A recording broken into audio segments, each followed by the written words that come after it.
Matty Fresh on the track up at State. And I'm bringing to you live my boys Alec and Nate, Tequila Ty, Jay, Nelly, and Dylan in the building. So kick it back, pour the drink. We chillin' because I'm boozing and betting and ballin' like I'm 2-6 in the blue kicks. Watch me move quick. Yeah, this the blueprint. So who's getting involved? Welcome into the show. This is Booze, Bets, and Ball, baby. And welcome back to Booze, Bets, and Ball. Dealing with another solo episode here this week. I wanted to do this early in the week, actually, but things with everyone was pretty crazy with travel and the election and everything. So recording this on Wednesday night, should be out early Thursday, late Wednesday. But Penn State suffers their first loss of the season on Saturday to Ohio State. Not really a shock to any of us here, but it just seems like every year they find a way to make the loss more shocking than last year. 20-13 loss. 2 times Penn State had the ball on the 3-yard line on 1st and goal and got 0 points. That's how you lose a game. I mean, Ohio State, very good team, looked at times, especially on defense, but they did not play their A game. They gave Penn State an opportunity, especially Will Howard. Will Howard throws a pick 6 and then fumbles a ball on the goal line into the end zone. So he himself gives Penn State a 14-point swing right there, and they still blow it. It didn't make sense. I'm going to show the box score because the box score sure as hell doesn't make sense, but it's just more the same. And I know last year, Nate and I really got into it lecture-wise on James Franklin and winning the big game and stuff, and I think we're kind of just beyond the rage point now. It's just what you come to expect, and with the 12-team playoff, do you live with it now more so than you would when the playoff was still 4? It's worth mentioning Penn State came in at number 6 in the first college football playoff poll that came out on Tuesday. So, you know, the committee still thinks highly of them. I think a lot of people do. The truth is Ohio State is at worst maybe the 3rd best team in the country right now. And I think there's an argument they're first, considering their only loss is a 1-point loss on the road in a night game to the team that's number 1 in the country. You can argue you can't argue because it's the truth. You can't have a better loss than that as your one loss. So Ohio State's very good, but it's frustrating because Ohio State's roster is always better than Penn State's. Ohio State's coaching staff, I think, overall is better than Penn State's. Yet it seems like since 2014, and I'm going to say 2015 and 2020 from this equation, but all those other years, it seems like you could point at 1 or 2 plays as to why Penn State didn't beat Ohio State. And, you know, it's just frustrating when, 8 times in the last 11 years, I can look at 2-3 plays in a game and say if this goes differently, they beat not arguably even again, but literally one of the 5 best programs in college football.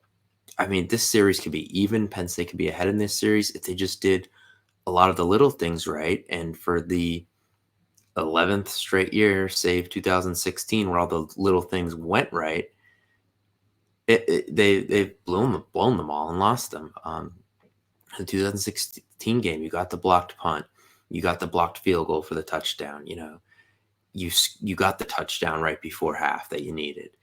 And every year since then, those little things haven't happened for them. In 2017, they were the team that got the punt blocked, and then 2018 they couldn't hold on to a 2-possession lead with 8 minutes left. And 19, you know, Sean Clifford got hurt, and Will Levis misses a wide open KJ Hamler on a 3rd down that if they score a touchdown there would have tied the game. And you know, the list goes on and on. 2021 was Penn State team wasn't that good at that point, but they hung in that game late. 22, you know, Clifford doesn't throw a couple bad picks at the end of the game. Maybe they win that one. And then we know last year they just quite literally couldn't move the ball. They didn't win.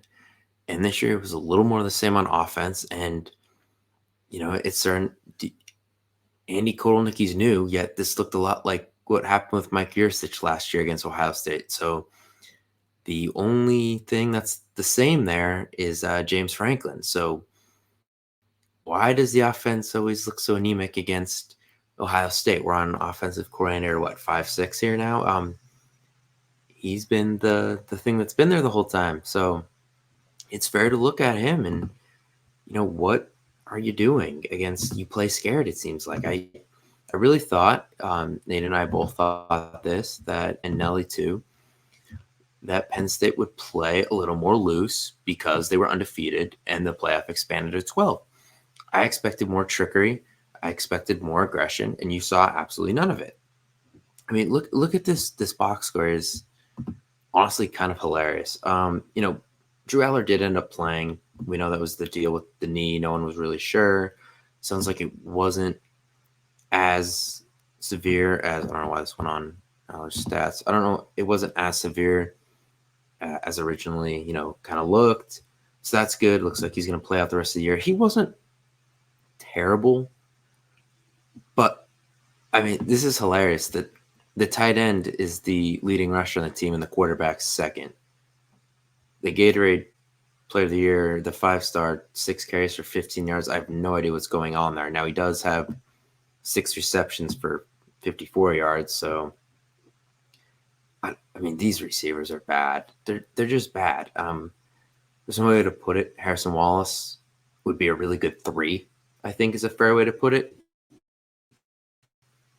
He's their 1, and he's not a good one. So, yeah, there's a lot wrong here. It's not a pretty box score, and it just looks like it did last year. And the thing is, the offense is different, the OC is different, but it looks exactly the same. And off topic, but Abdul Carter had a great game, and of course it went to waste. The defense overall, I thought, played really well.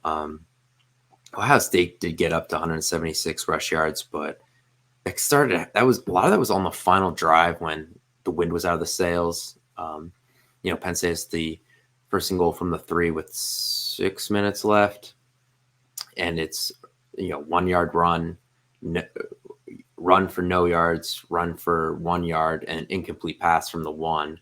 Tyler Warren doesn't touch the ball once, which was horrible, but Ohio State pretty much gashed Penn State rushing wise after that. So overall, I thought the defense played pretty well and the D line was pretty good, but it was another mess. And there's really no one you could point the finger at but James Franklin, because he's been the constant. He's been what all 11 of those teams have had in common, because they've all had different staffs, they've all had different players. They've all been played at, both teams' stadiums at different times of the day, at different times of the year, and different weather. He's been the same, and all the games outside the 2016 game pretty much looked the same. There's no other way to put it. They all look the same. But the good news, I guess, is that it doesn't nuke you this year. It's not the end of the road with the playoff going to 12. Like I mentioned, Penn State's at 6. Penn State controls their own destiny to host a playoff game. Now, there's some crazy things that could happen that will push them back. Even being 11-1, you might be all the way back to the 9 seed. It could happen. Indiana's a wild card in that. I'm trying to think who else could be a wild card in that. There's a couple other teams. Miami, like losing a game or something. There's some weird things that can move that around. Texas could get back up in there. It's not set, but they can definitely move up and down. But the goal now becomes you have to win these last 4 games, and that starts with Washington this Saturday at home, night game for the Whiteout, which I think is on freaking Peacock, which is hilarious. Yeah. So Washington, 5-4, a lot of turnover. Look, this team was in the national championship game last year. They lost 21 of those 22 starters, and the coaching staff dipped. There's a lot going on here. This line is huge, nearly 2 touchdowns. I don't know how Penn State's going to be.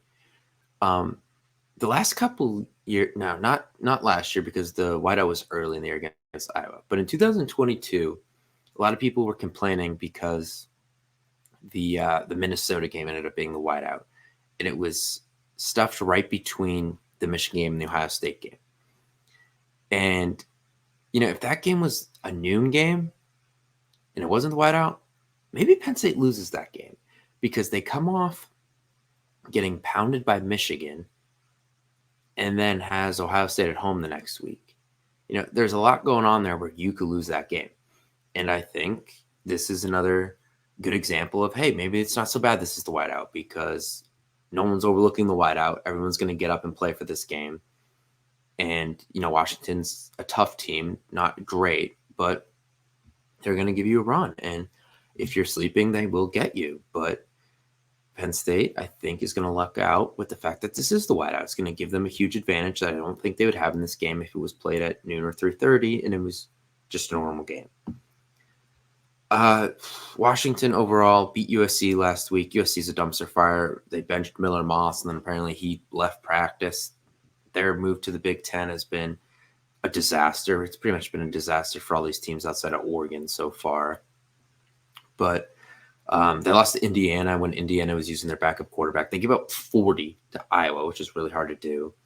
But then, they were at home in this game, but you beat Michigan by 10. And I know Michigan's not great this year, shelved themselves as well, but it at least raises an eyebrow that they can be competitive against top line Big Ten teams. And I know Michigan's down this year, but it's still something to keep in mind that it's a possibility that they could knock you off. They have those capabilities and can take advantage of it. But I think overall, Penn State should win this game.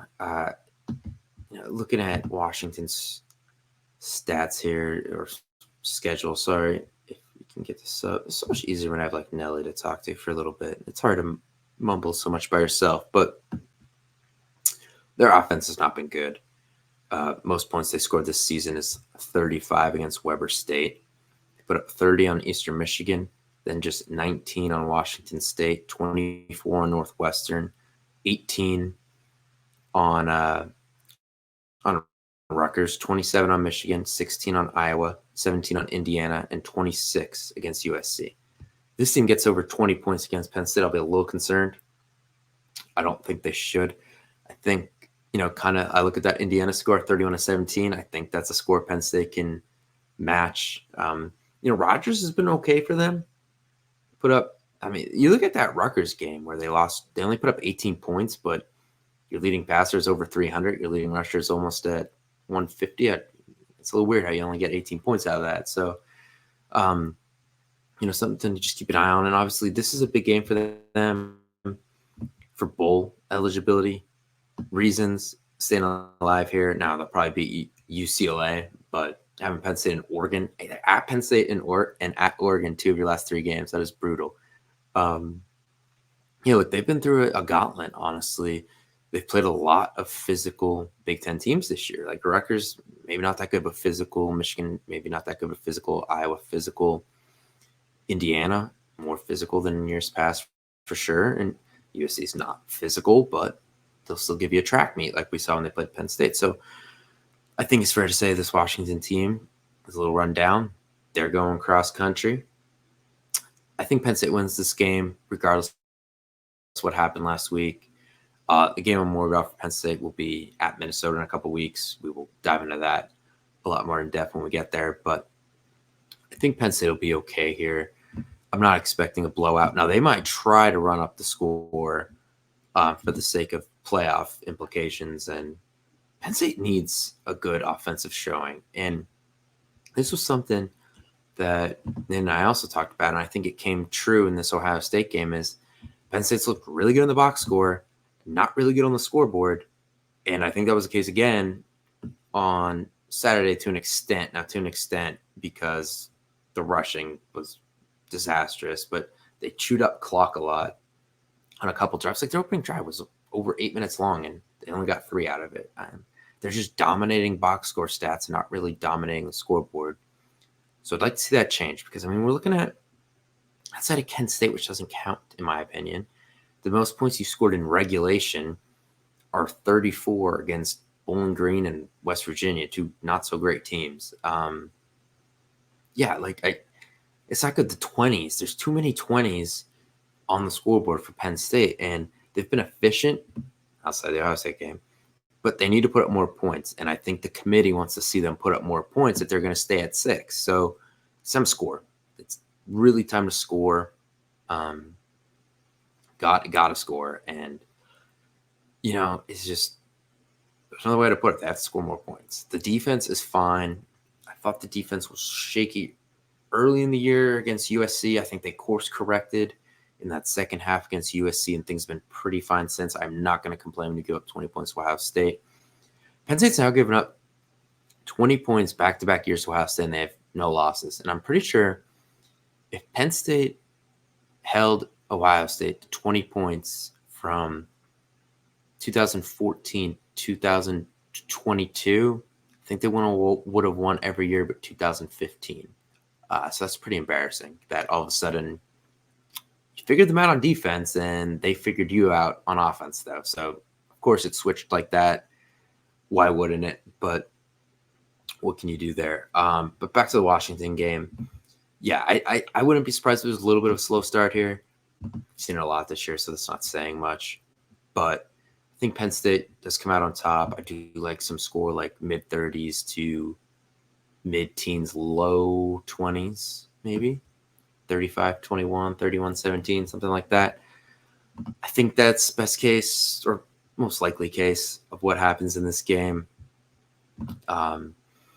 Washington is still trying to figure a lot of things out. They're obviously in the first year of a new staff and everything. So it's going to take them a while to get back to where they were last year if they ever do. That's very much a lightning in the bottle team for them. But for Penn State, it's all about going 4-0 to end this season and getting into the playoff and hosting a playoff game. Penn State's path to getting into the Big Ten championship game, I have no idea. I think Ohio State would have to lose to Indiana, but then Indiana would have to lose to someone else or something like that. So I just don't see that happening. It's weird how they could do it, but I don't see that happening. Penn State's goal needs to be go 11-1 because honestly, if you drop another one, it's not going to be to a great team. Washington's a decent team, and I think at Minnesota is respectable. But at Purdue's really bad, and Maryland comes to Penn State. We know how Maryland gets when they come to Penn State. It's not good at the end of the year. That team is checked out, or by the time they get here. So you lose any of those 4 games, the committee's going to hold it against you because they're not good losses. Minnesota might be an okay loss, but they're not good, and you already have a loss. So they need to win out if they want to not only host a playoff game, but even make the playoff, because there's a lot of teams with good records right now. And I know some of that SEC stuff will eventually cannibalize itself and a little ACC too, but they got to win. They really don't have any other option to go 4-0. And you just look at the schedule and they should go 4-0. There's no reason why they shouldn't. And it starts on Saturday, Whiteout game opening. Hoping everybody kind of comes down. Really need Nick Singleton to get back to where he was pre-UCLA game. It's clear something's wrong there. Now, it's funny because they put him out on the passing game more since this injury thing happened, and it's been working. Whenever they try to run him, it looks bad. I don't know if he's having a hard time like getting started, where when catch passes, you already kind of got a full head of steam going. You're running a little bit, you're running a route. I don't know if it's like when you do the 0 to 100, when you get a handoff, if it's bugging him, whatever the injury is, if it's more of a problem. So something to keep an eye on. It's really weird just how that's going about, because he's like fine in the passing game, but can't seem to do anything in the run game, which is how that correlates with an injury is just super weird. But I would keep an eye on that. I think some of these young receivers are going to start to get chances. I think Tyseer Denmark, Anthony Ivy, these guys are going to get in games, because I think at this point you have to try something new. It's not working. Julian Fleming was very clutch in that USC game. He's not an answer. I said Trey Wallace is probably not good number 3 somewhere. Amari Evans, nowhere to be found. And the problem is his best asset is his speed. Penn State didn't force the ball downfield once against Ohio State. There were 0 shots taken in that game. Like I said, they were playing scared. There were no shots taken. And that just totally neutralizes his game. I mean, and use him on an end around or something then to get his speed involved. And they didn't do any of that. It just blows my mind. But, he's someone that I just don't know how much longer he puts up with that.